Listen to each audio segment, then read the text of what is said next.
Hey there, everyone. Welcome to this week's edition of Bulls versus Bears. We've got a full house this week. Welcome, Finn. Hello. And you old regulars. Everyone knows you, pair. And but this week we're talking about mega IPOs. Considering that we've had massive inflation, there's been more strikes this week. Trump's said he was going to take Carg Island and then just decided to make up a deal that's apparently the 39th promised deal. And all everyone can talk about is SpaceX, which will either go down in history as the greatest IPO ever or the most overvalued IPO in history. But there are two other IPOs. But we'll just start off this week. So this was kind of as of this morning. We've had to slip back down in the software stocks. Oracle really didn't help things. They decided that the analyst expectations was for 68 billion in capex. They decided to go with 95 because what's an extra 30 bill? And they got sold off around about 10% on the back of that. They were doing so well. They'd recovered quite a lot. And it was a little bit disappointing. But on the left-hand side there, NVIDIA and Apple and Broadcom and those semis, and Qualcomm and things, they were down significantly more at one stage. And then last night happened. Trump, we basically didn't go down much on the back of Trump saying he was going to take Carg Island and start bombing the Iranians again. And then he decided against it 2 hours later, and then 2 more hours later was having a press conference with some fishermen, some Alaskan fishermen who have not been allowed to fish off the coast of Alaska and the Pacific Ocean, while other international fishermen can. And then when he was rambling through it, which is the single worst press conference I've ever seen, he just decided to announce, there's a deal going to be signed this weekend. Which makes me think it probably isn't, you probably lead with that, right? What do you reckon, guys? If there was really a deal, probably not leading with fishermen. But yeah, so, Haven't there been, just saying, haven't there been more deals signed than actual, length of the war? Basically, I think there's, how long's the war been going on? 80 days, and there's probably 90 deals. 77 days and 39 announcements of a deal done. Oh, there you go. Not a bad ratio. And I believe he's claimed victory 55 days out of 75.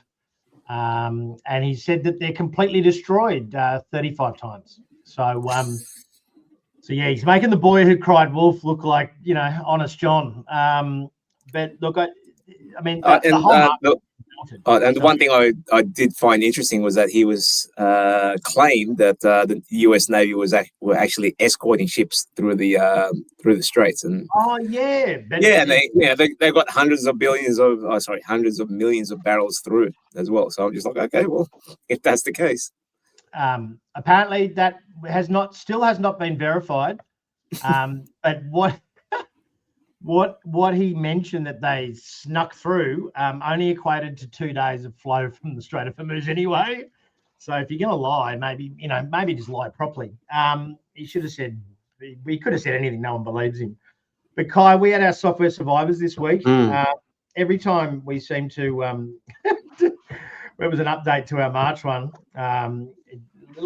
We've done well out of that thing, but every time we do a webinar on it, something seems to flare up. So yes, we just need to maybe be careful when we do the update in 3 months' time. We'll get everyone out of their positions, first, and then go. But it all started with payroll. We'll wait 2 weeks. We'll wait 2 weeks before we actually do a product on it. Yeah. We'll buy in.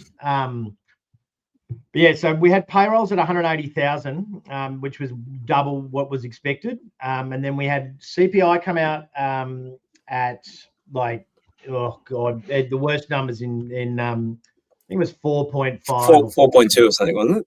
Yeah, 4.2 maybe. Core was higher. Then PPI came out at 6.5 last night.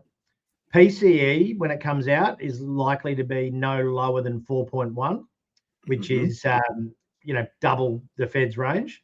And we're going to Fed meeting this week. And Kevin Walsh it's his first press conference. So good luck, buddy. And have they factored in the World Cup ticket prices into those figures? Because oh wow, I saw that. So my little anecdote here is I've got a mate in Vancouver.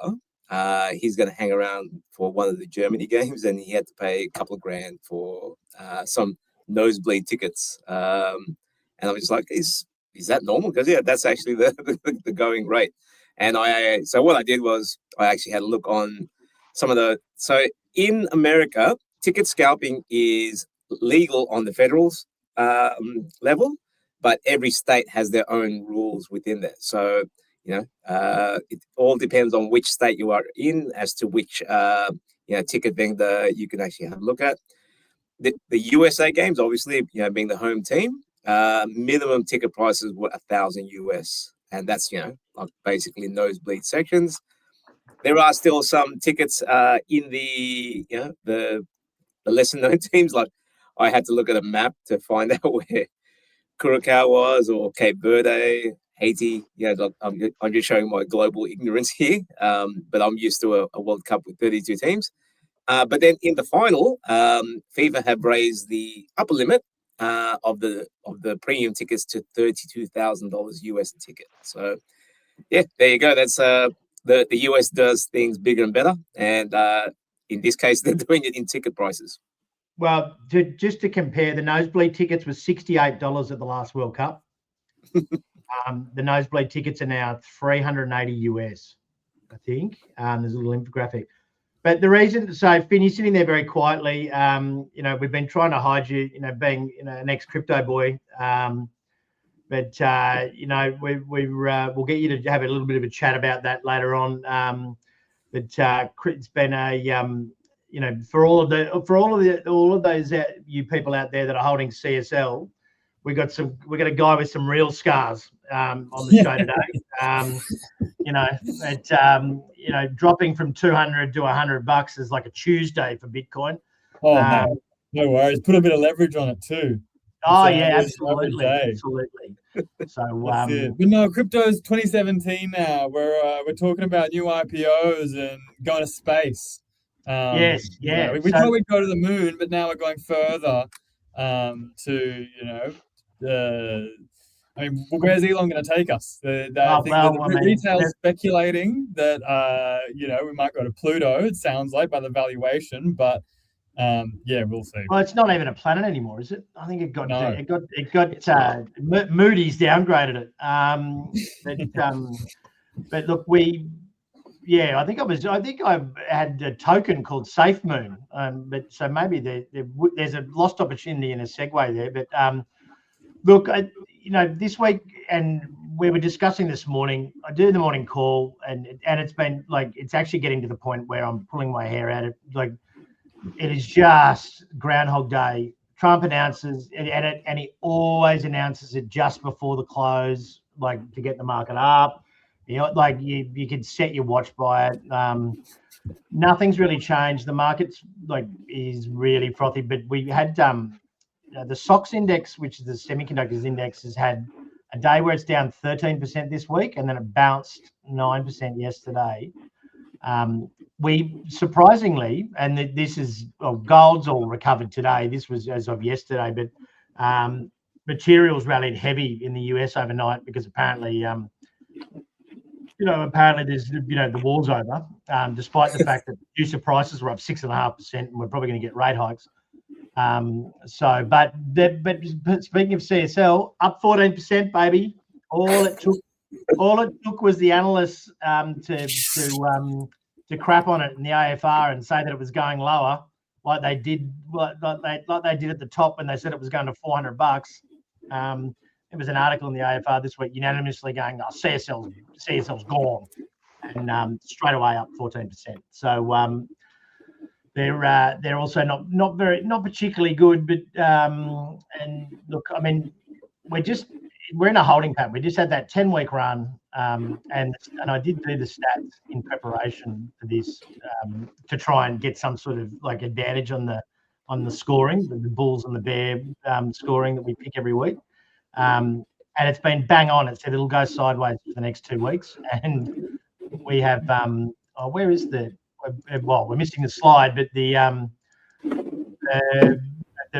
S&P, we all won this week, so it didn't matter anyway. No one was going to progress, but it was down 0.06 last week. It was down 0.05 this week. So just when you thought it couldn't get any thinner, the margin, but we've gone 2 weeks sideways. And I've got to say, there's swimming against the tide, but it's amazing that it's managed to be up this week. Even flat this week. Overall. So let's get to these IPOs, because apparently that's all anyone wants to talk about. $3.6 trillion in 120 days. So this will literally be number 1, number 2, and number 3 largest IPOs in history by SpaceX at 1.77 trillion is more than every IPO you find for. Yeah, correct. So and the previous winner before that was actually Saudi Aramco, and that's back in 2019, and they listed at I think about 900 billion. So just generally before, and this could be a trend that companies stay private for longer, but basically you used to IPO and get onto the public markets to get that liquidity and actually grow your company. And what we're seeing now is that there's a bit of a shift change. The VCs tend to keep companies private for longer. So you get those Series A, Series B, all the way to Z now, and then wait till they're fully mature, and then they use the. We shall see, but maybe now they're going to use the public markets as exit liquidity, but the exit door. Yeah, exactly. But we'll see. I mean, the thing is, I try and absorb a lot of content and try and get a sense of the market. And man, some of the bullish cases for SpaceX they're quite compelling. Because obviously it is space. It's excuse me. It is a whole new ecosystem. Yeah, exactly. And you can just put a bullish case there, but then you just look at the underlying on what Elon's done with data centers recently. He builds data centers quicker and cheaper than anyone else on the planet. He must have a really, really strong whip. I don't know how he gets it done, but you've got his brilliance and sort of his ability to execute. And now you're giving the man a check for $75 billion. So watch out with what he can do with a full bank account. Well, Finn, you're used to being in a market with, essentially, a total addressable market that is in something that's never been done before. I mean, what are your thoughts on? Yeah, look, I think people get really excited about new things. Whenever there's a new thing, a new avenue like space or it's crypto, the TAM is infinite, right? 27 trillion apparently, but well, it's infinite. I mean, space goes on forever, right? So I think in this case, if the Big Bang Theory is correct and the universe keeps expanding, then the TAM is literally infinite. And I think that if retail's in control of the market, which it looks like most of the buying volume will be, then they can take it as far as they want to. I think eventually it's going to come down to earth. Yeah.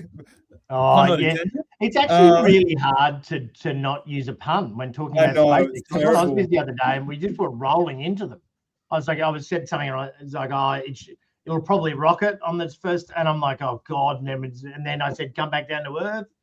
And I think SpaceX is pretty good at doing that, right? They were the first to actually bring it back down to earth.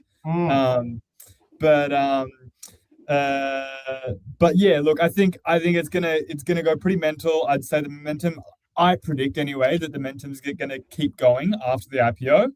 But eventually reality is gonna hit. I think, like we've said before, Elon's timelines can be elongated, pun again. But yeah, I think it's going to things take longer than people expect. I think people anticipate things far greater than what they ultimately will be. But I think ultimately the long story of investing into space is pretty exciting. It is pretty exciting, but I'll be waiting on the sidelines for a bit of a lower bid, I think. Space Nerd, what do you reckon? Yeah, I mean, like you can't really argue against SpaceX being the frontier, and yeah, in terms of like the actual, I mean, materialization of commercial industries in space, I still think it's far away, right? Because like, I mean, if you look at into the next decade, really, how are they going to monetize? It's going to be satellites, maybe perhaps data centers, but really the first mission is going to be to the moon. So now that's all planned out. They're going to build a moon base in the early 30s, and the next mission, obviously, Elon's going to Mars. But you know, Starship's still kind of a question mark. They haven't perfected it yet. I mean, all the engine technology is. And I've got fantastic. a slide in here somewhere for you, Kai. There we go. Yeah. So there's like obviously this is where the launches will be, but you know, Falcon 9's the one that they're launching at the moment, but that big red patch is those Starships. Yes, and they're the big ones. Hey. Yeah, the purpose of them is actually to deliver payload. So, I mean, the Falcon engines are, you know, obviously, I think Starships are still going to use the Falcon engines, or you know, it's going to transition to Falcon Heavy. But all Falcon Heavy is just you know, it's more Falcon engines put together. But yeah, no, I think yeah, it's like Meccano. It's like hilarious. Like, how did someone not think about that in the first place? It's like, you know those pens that you used to clip together with the they just put 9 together. That's all it is.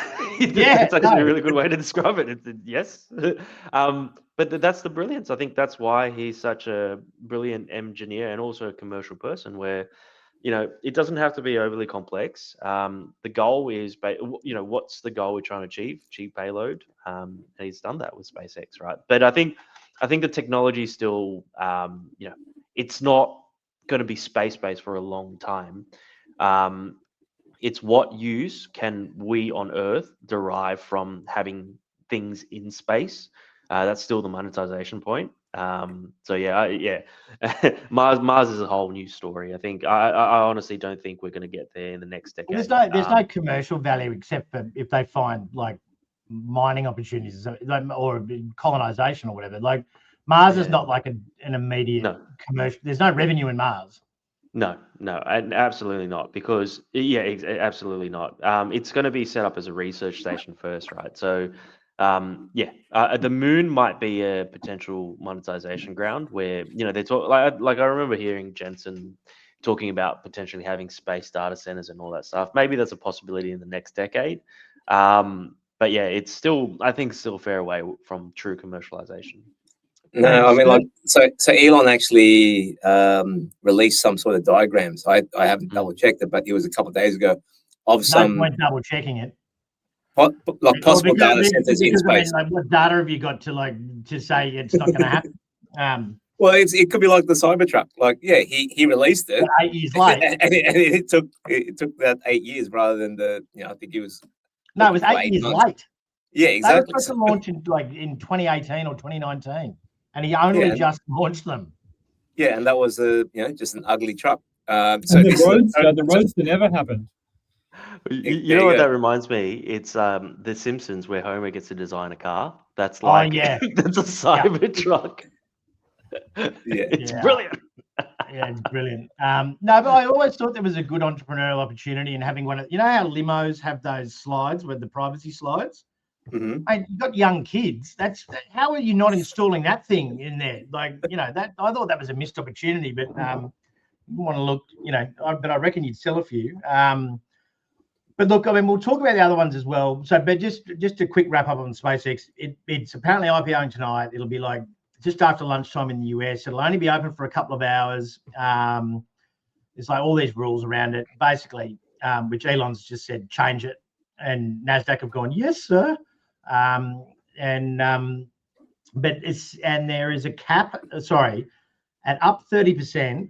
And you looked at the pre-market JTs. So basically, at up 30%, like there's a certain category of, I think it's employees or long-term employees can sell some of their shares. So there'll be a hard offer at up 30% for sure. Because who's not going to want to bank that win, or at least some of that win? And they're getting quite an uplift at that valuation. So yeah, so the actual numbers are, so it's listing at 135, up 30% from that listing is 175.5. And if you go on the hyperliquid market, there's an actual hyperliquid SpaceX USDC market. It got down to 155 earlier in the week, and it's back at 181 at the moment. So looks like that retail hype is real. And yeah, it's getting bid up here, because I remember looking at it at 155. I'm like, oh, maybe I can just connect one of my old wallets with some dust in there and short this thing. And yeah, glad I didn't. Yeah, glad I found my private keys and didn't do that. Yeah, the old joy of crypto, but no good if you got Alzheimer's. But they surveyed the retail investors who have applied for it. So just to give some context, ASIC said that the IPO document would, they almost made CBA stop selling it, because they said it was not anywhere. There were too many unfounded claims, and I'm assuming CBA just turned around after they got 30,000 bids for it and just went, yeah, we'll take the risk. So it's apparently the biggest ever IPO in Australia, got 10,000 or 15,000 bids, and this has got 30. So everyone will get like $3 worth, but they're more, retailers more bullish. They've surveyed them. They reckon that Elon will get it done quicker, and the TAM will be bigger. So when I think there's about $130 trillion in the money supply. So he's already going at a TAM of, a fifth of the world's total money. But in 10 years' time, apparently the actual space part's only 1.8 trillion. So they're 100% of their but obviously they've got the AI and the Starlink and crap like that. But I think what's the next one here? And this is, look at this. Even AI's got puns. The revenue rocket ship. So the pink one is the Anthropic revenue. Recurring revenue. So obviously which is Claude. So obviously that's their new model being released, isn't it? With the tokens being burnt. Oh yeah, no, it's an absolute bonfire. There was a fantastic meme the other day where, anyway, that's too long of a story. But obviously SpaceX has got it's got the Starlink thing happening, and that's where most of the revenue comes from. And then I think obviously they've been steadying, and they're getting a little bit from the satellite deployments. Old OpenAI not doing so great. They're just lingering, in the background, but they've still got good traffic. But yeah, they're the green one in the middle. But look, that move up from Anthropic is quite incredible. And yeah, I think that'd be out of the three, that'd be my pick, to be honest. And not because we use it. It actually frustrates the crap out of me. I'm probably responsible for a little bit of that pink line going up just quietly, but because I'm not a particularly efficient user of it. Kai shakes his head on a regular basis at me as a refill invoice comes through, and he's like, "Oh, for the love of God, can you stop?" We've got stuff to do. But just on that, when's a Perplexity listing? How about their token chart? Well, Perplexity did this, but it did this using Claude. So, and if you want to be explained what orchestrators are and things like that, you'll have to watch the webinar. Kai goes into detail on that one, because we're probably going to run long today, regardless. But yeah, so for Australians like SpaceX, you can obviously go. You can get it through. You could have got it through ComSec, Beta Shares, and Beta Shares has got Rocket, and then GlobalX has got Moon. which both launched this week,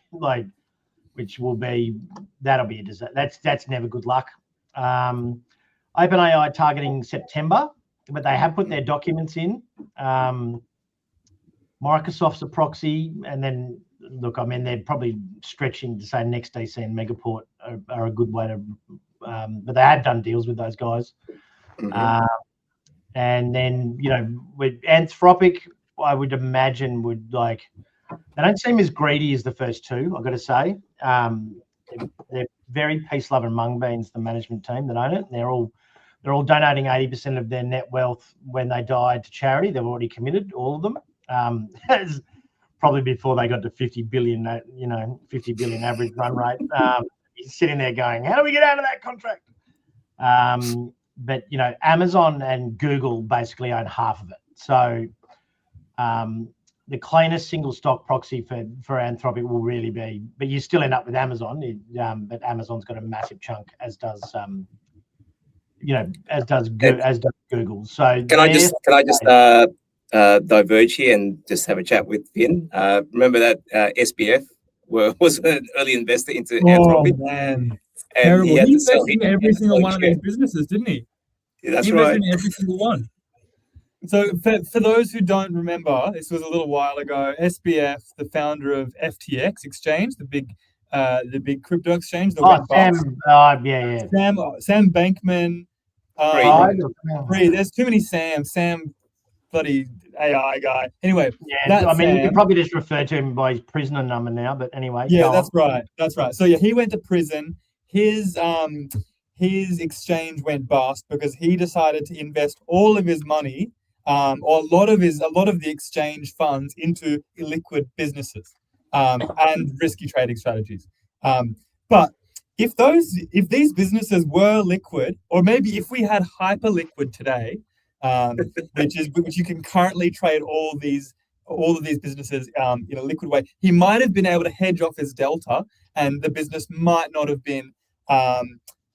gone bust. But he invested in all of these businesses and many more, and he'd be up thousands of times on Anthropic, SpaceX, and OpenAI on those investments alone. But yeah, it's sad because he had to obviously liquidate those funds in the administration process of FTX. But he would have been on record as one of the best investors ever, one of the best VCs ever. So yeah, that is a fun fact. Part of investing is knowing your limits. So because someone invented YouTube before YouTube did, but they just did it a year before broadband came out, and they went bankrupt. It ruined the bloke's life. And then someone just went, well, that guy's bankrupt. And then they did it when broadband came out, and then Google bought them for God knows how much later on. So, you can, an idea does not make money necessarily, but yeah. So I don't know what happened to this slide in particular. So it's obviously a bit of a blank one. But yeah, that's back to that. But there is talk of a mega merger even on the top on the back of this, and I would imagine that I think it's UBS or JP Morgan, they'd be just licking their lips at this. Elon's just paying them so much money. But yeah, it would be a $3.5 trillion company. And look, there's a few sort of details around it. So Dan Ives of Wedbush, he's the guy that wears all the stupid jackets, who's actually pretty smart guy. Just really, he must just get dressed in the dark. But he reckons it's like a 90% chance. Oppenheimer and Barron's have got it at low, but there's a fair bit. They reckon that it'll be done by May next year. But but SpaceX shareholders dilute to absorb Tesla, or basically Tesla's the most expensive of the mega caps at 14 times sales, or I think, or maybe NVIDIA is, but so obviously Elon, he's not happy with how cheap Tesla is, so he's going to merge it with a company that's 100 times sales. But look, they do have a lot of symbiotic stuff, and then the moon base is not going to be possible without Optimus either. So, which is the robots, but I believe it's all like a if he's got 85% of the SpaceX votes. Apparently, the main reason is that they reckon he takes control. If of Tesla, and because he's got 85% of SpaceX votes at the moment, and so yeah, he could do anything he wanted. He can't be fired. So, which I don't know is like the healthiest thing for a $1.7 trillion company, but that's just me. But that's a lot of key man risk, right? Like, if we're talking $3.5 trillion and I mean, what that from the market's perspective, like Kai, what do you reckon? Like, I mean, if Elon was assassinated, what do you think that 3.4 trillion goes to? Like, it probably won, like in a couple of days. I mean, it can be a good thing and a bad thing, right? Like, I mean, that vision is quite crucial. Like, and the reason why I say that is, take Apple as an example. When Jobs were around, of course, there's a lot of key man risk for Jobs, but he steered the ship in the right way. He kept it innovative. I love Apple products back in the days. Like when the iPhone and stuff first came out, it was literally the best phone on the market, right? They sold out, man. They sold out, exactly, and that's what we don't want. We don't want that. So I think it's actually good having Elon. Of course, there is key man risk if Elon was to die. But if he was to to die tonight, for instance. Yeah. I mean, how bad does this IPO go? I mean, whoa. Yeah, it's pretty bad. It's pretty bad. But I think from a company standpoint, really talking about it though. Like it just Cross, we endlessly spoke about Richard White and WiseTech. I mean, we're talking $3.5 trillion here, like US, and everyone's like, "Yeah, he'll be fine." I think everyone assumes he is actually an alien. Could be true, but I think from obviously a company standpoint, that's not very good. But I think from a push humanity forward standpoint, we want Elon at the helms. We want him there. Yeah. I'm just saying. Yeah. I mean, who's next in line? I mean, we're probably talking about one of the best and most commercial engineers in history and inventors in history. Like, I think I actually think he will go down in history as far more important than Thomas Edison or Jeff Bezos. I was gonna say. I was like, who's gonna push as well? You're not gonna say Jeff Bezos. Yeah. No, God, no.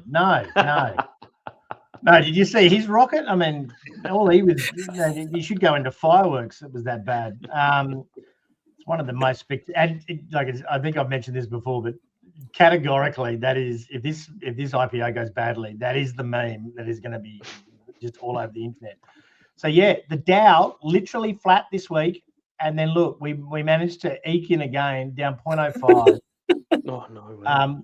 On the law of averages, considering all these guys have rallied, the guys on the left have rallied today, we probably, I'm going to take the win, but I'm not going. We don't deserve it. That's a Stephen Bradbury. That is 0.05. Yeah. But yeah, I don't see it going down tonight because it'll just be SpaceX. So and if you're an insto and you're holding on to it. They'll all be at a bar somewhere, and then so they can watch each other, so no one sells, because if it's not up on the first day, they'll be spewing. And they reckon that because it gets into the Nasdaq in 7 days or something like that. The general thought is that they'll wait to rate the passive flows later on when there's a decent bid coming in. So. But yeah, I love the story. I think it's the greatest stitch up of retail money in history. But each to their own. Like Melbourne Cup's stupid, but it stops the nation, and people buy cars that that appreciate by hundreds of thousands of dollars when they drive off the lot. So if you can, just as long as you don't put your whole net worth into it, I think it's probably. Definitely one of the better stories to be involved in markets.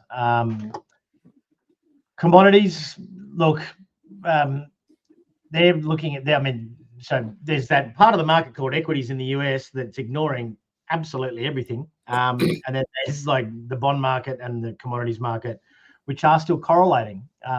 Correlating seems like such an old-fashioned word now, because equities are like, whatever. It's a you problem, bonds. But yeah, gold was getting hammered this week. Worst week. Oh yeah. Like back to 4,000, right? Like just over. Yep. Yeah. So but that's all to do with interest rates being, or bond yields and interest rate expectations being higher, because gold and silver don't yield. But copper, I've got to say, has been very resilient. Still above 6. Still well above 6. I think it got up to about nearly 660, and I think the lows this week were around the 625. So yeah, well above that $6 a pound level. So yeah, mate, you wait till that they pull that easing bias back in at some stage, and I reckon copper's going to go to about $8 or $9. Which there's talk of this. I mean, like it looks like there's expectations already here in Australia that the RBA's topped out now. All the real estate lobbyists are like, no more rate rises. We've had enough. Yeah. So, well, I would imagine that the negative gearing hit. They don't probably want to make things worse. But geez, a hawkish RBA on Tuesdays will not be taken well. No. Well, if they're liberal. If Michelle Bullock's part of the Liberal Party, maybe she might just want to stick the knife in while Labor's down. But yeah, so these were looking horrible. Obviously, you can see the darker blue is the recovery, but you can imagine, those weekly numbers were pretty horrendous earlier on the week. Materials was the best performing sector last night in the US. So. And everyone was surprised by that, because it's if you were to go back to the market map, it's like a fifth of a Tesla on the square, because it's not a very big sector over there. But yeah, things like MP Materials and stuff like that, and the energy companies were up. Some of them were up 15% last night. I don't know what it was a bit of an odd movement overall. And I don't know why I must have uploaded the wrong slideshow. But next week, Central Bank Week, RBA Tuesday, FOMC on Wednesday, which will be probably it might be actually Wednesday morning. I thought it was a 2-day meeting, but maybe it's only a 1.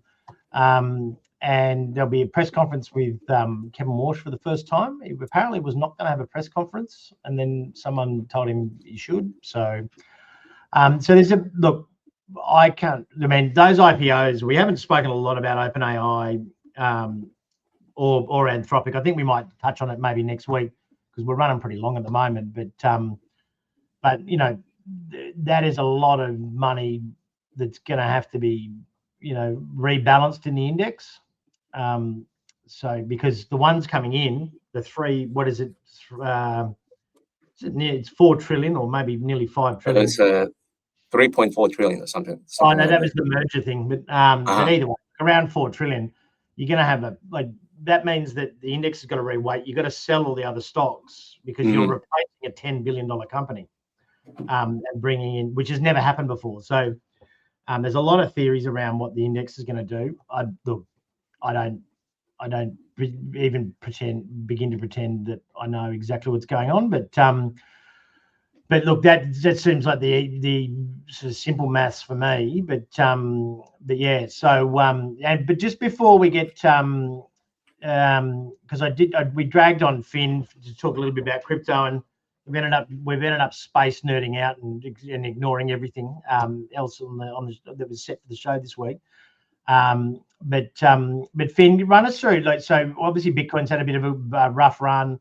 You mentioned one of your hot picks, Hyperliquid, which people could have had a while ago, but it's sort of gone quiet, and then MicroStrategy, which is now named Strategy, was selling, and then what is there? It just seems to have dropped all correlations now. Look, Bitcoin it's not a yielding asset, right? Like gold and silver. So any sniff of high interest rates, it doesn't react well.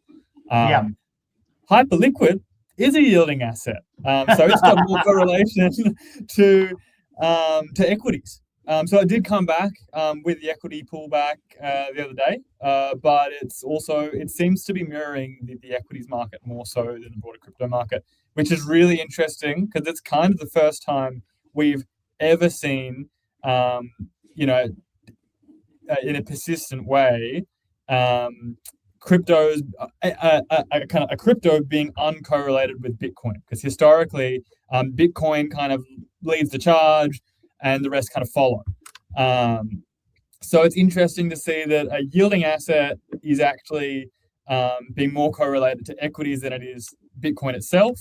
But yeah, I think it is mostly to do with the hint that maybe there'll be higher rates in the US. But also Michael Saylor, I don't know if the viewers know about him. He started MicroStrategy, now called Strategy. And funnily enough, Strategy changed its strategy from accumulating as much Bitcoin as possible to then actually selling a bit of Bitcoin.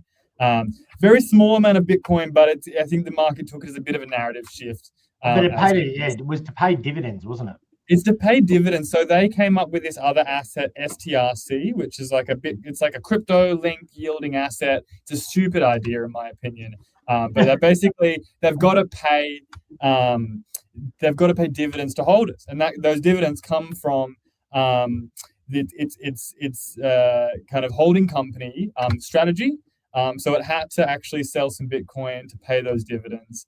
And yeah, it's caused a bit of a negative feedback loop in crypto. And yeah, so Bitcoin's not in favor. Hyperliquid kind of in favor. So it's working for us. Hyperliquid's a bit new age, right? Like, I mean, it actually, it makes money for a start, and it's like blockchain for a practical purpose. So, a lot of its volume has been recently because of this kind of speculation around, OpenAI, SpaceX, and Anthropic listing, and Hyperliquid is the only place you can buy and sell these assets within the day. It's extremely liquid. So I did see that's where a lot of the volume has come from, and where a lot of the kind of uptick in revenue from Hyperliquid has actually come from. Yeah, I think Coinbase and those guys are doing the same as Hyperliquid now. They've copied them, but yes, they're trying. They're trying their best. Yeah, I don't know how much volume. So I can't believe we're in fear. And JT, you said the same. Bounce back. Yeah, I do understand that. Apart from yesterday's push up, VIX was well above 20, and we did see that selling, especially in the chip sector. But yeah, to be like from 55 all the way down to 30 in a short space of time, and you would have expected a bigger drop. But I guess that's just the market we're in at the moment.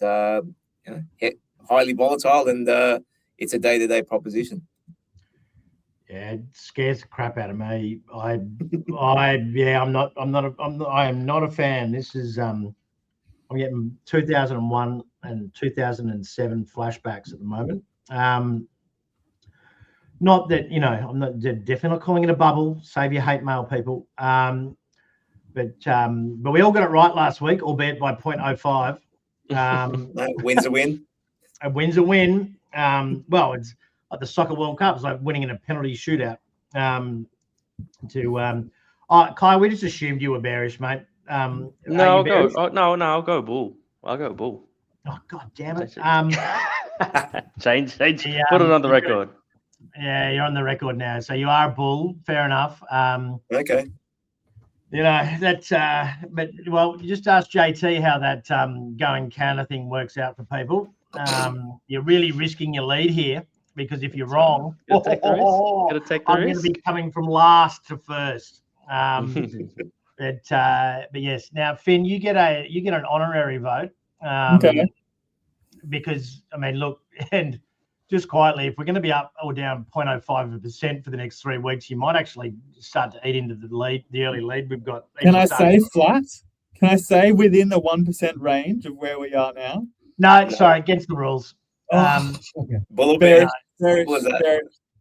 And maybe we'll do a bonus point round for will SpaceX be up or down at the end when we do the podcast next week?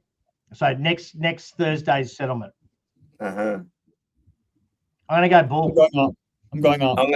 I'm gonna go higher. Yeah, I don't want to go against retail. Yeah. Oh, we're all bullish. Okay. Yeah. Oh, well, it's not in the index, so it's not going to affect this. But yeah, and then you'd be stop reversing when that passive comes in, I'd say. But look, a bit of a long one today, and I think we'll have another crack at maybe OpenAI and Anthropic next week. So we didn't really touch on them. I had a couple of really good one-liners about how much I hate Sam Altman. But I'll have to save my material for next week. But yeah, look, it's been between Trump and SpaceX, as you can kind of see.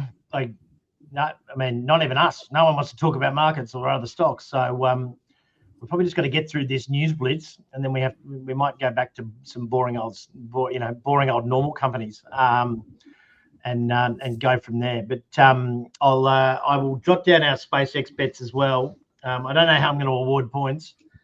Well, we're all bullish, so it doesn't matter. We're all bullish, so yeah. So we're all in the same boat. But yes, and fingers crossed they come out with a massive tightening bias and Kai gets chipped. If you want to have a look at our webinar, scan the QR code or go to the website or go to the YouTube channel and you can see the webinar there on demand. But you want to go to this scan this code and see this site here, because this beautiful interactive heat map that I founded, but Kai has infinitely improved. I'm only the junior dev; he's the senior dev. I think I got bumped down this week. Finn, you're now the junior dev. I'm getting coffee, right? Yeah, so, you've been demoted. Sorry, Mark. Demoted, man. I'm in the mailroom, and there's no mailroom anymore. But scan that code. But you can hover over these things, and it's interactive and it's got more information and stuff. Pretty cool idea, and very well executed by K.AI. And go and watch the update to the webinar. It's been pretty popular, and we will attempt to get to those other IPOs maybe next week, or if the SpaceX is a disaster, we will just bury our heads in the sand and go back to talking about normal stocks, I suppose. But mate, guys, everyone, and welcome, Finn. Thanks for the wrap up and your bits and pieces, boys. Yep, nice Thanks, one. everyone. Pleasure. Yeah. Thank you. See you later, guys.